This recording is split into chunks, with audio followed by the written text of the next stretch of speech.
एक दुर्दैवी गोष्ट आहे की विकास दादा लवंडे यांच्यावर भ्याड हल्ला करण्यात आला. त्याला भ्याड हल्लाच मी म्हणेल. आणि विकासदादांचं सुद्धा अभिनंदन याच्याकरता करेल की त्यांनी अत्यंत धीरोदात्तपणे त्या प्रसंगाला सामोरं गेलेले आपल्याला दिसत आहेत. संत ज्ञानेश्वरांनी, संत तुकारामांनी, महात्मा फुलेंनी, सावित्रीबाई फुलेंनी आम्हाला धीरोदात्तपणे या विषयाला पुढे सामोरं जाण्यास शिकवलेलं आहे. शाहू फुले आंबेडकरांचा विचार हा विचार पुढे नेण्याकरता जे लढतायत, आज मेहनत घेत आहेत, अशांवर हल्ले होत असताना दिसत आहेत. प्रवीणदादा गायकवाडांवर हल्ला झाला, हनुमंत पवारांवर हल्ला झाला, आता विकासदादा लवंडेंवर हल्ला झाला. अत्यंत दुर्दैवी गोष्ट ही.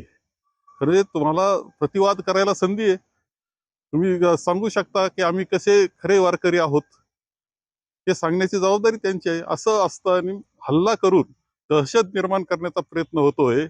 आणि दुर्दैवानं हे सरकार, शासन त्यांना पाठीशी घालण्याचा प्रयत्न करतंय. हे खूप दुर्दैव. महाराष्ट्राच्या विचारधारेला धक्का देणाऱ्या ह्या गोष्टी घडतायत.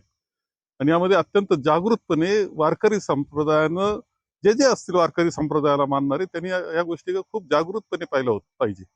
प्रतिवाद करायला हरकत नाही ना, तुम्ही करा प्रतिवाद, त्यांनी काही म्हटलं असेल तर. ही पद्धत जी आहे ती अत्यंत चुकीची आहे. शाळी फेक झालेले आहे. कसं बघताय यांच्यात?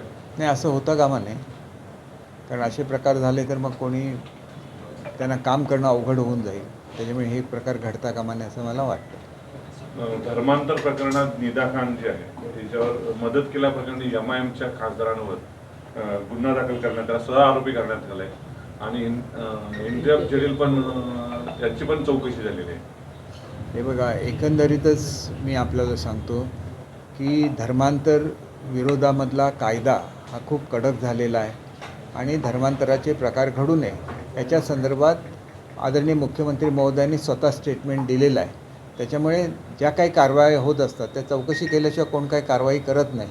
आणि त्याच्यामुळे चौकशीमध्ये आढळलं तरच ते कारवाई केलेले आहेत असा अर्थ होतो त्याच्यात. काय मला नाही वाटतं काय राजकारण होतं त्याच्यामध्ये. राजकारण काय आहे? असं आहे की कुठल्याही पक्षाचा एखादा कार्यकर्ता, नगरसेवक अशा प्रकारची कुणालाही काहीतरी मदत करतो आणि गोत्यामध्ये येतो, तेवढंच. त्याच्यामुळे तो सगळा पक्ष आला गोत्यात असं मला वाटत नाही. त्या पक्षातर्फे काही स्टेटमेंट आहे का? पक्षाच्या आता प्रमुखांबरोबर काही स्टेटमेंट आहे का या संपूर्ण प्रकरणात? तर नाही. तो व्यक्तिगत प्रश्न आहे त्याचा आणि पोलीस त्याबद्दल निश्चितपणे त्याच्यावर कारवाई करतील. शरद पवार गटाचे जे प्रवक्ते आहेत विकास लवंडे त्यांच्यावर शाईफेक करण्यात आलेली आहे. त्यांनी वारकरी संप्रदायाबद्दल जे वक्तव्य केलं त्याच्याबद्दल मला असं वाटतं कोणावर काही शाई फेकणं वगैरे जे आहे नाही थांबलं पाहिजे. कारण कधी जर ते डोळ्यात गेलं आणि ते केमिकल जर खराब काय असेल त्या शाईमधलं तर डोळेसुद्धा जाण्याची भीती जी आहे डॉक्टर सांगत असतात. पण एक आहे की आपण सुद्धा बोलत असताना वारकरी संप्रदाय जो आहे हा फार मोठ्या प्रमाणामध्ये आहे. आणि प्रत्येक ठिकाणी काही वेगवेगळी विचाराची माणसं असतात. ते तुमच्या मीडियामध्ये असतात, ते राजकारणात असतात, प्रत्येक क्षेत्रामध्ये असतात.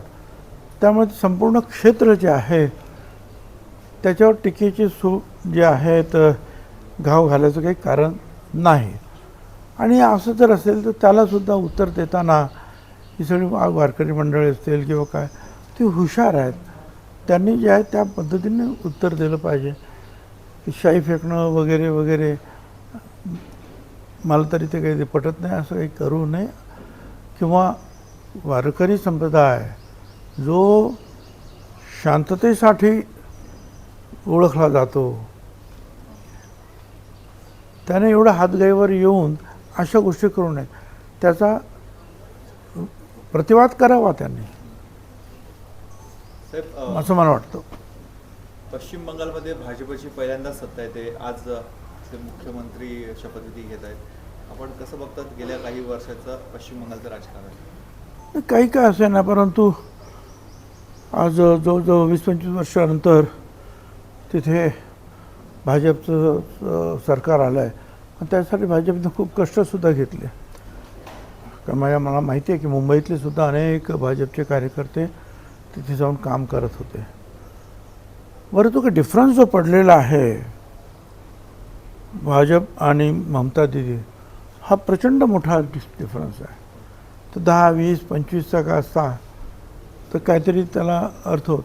पण एवढा डिफरन्स पडला डबल टिबल मतांचा, ते सरळ सरळ जो आहे भाजपचा विजय झाल्यासारखा दिसतो आहे.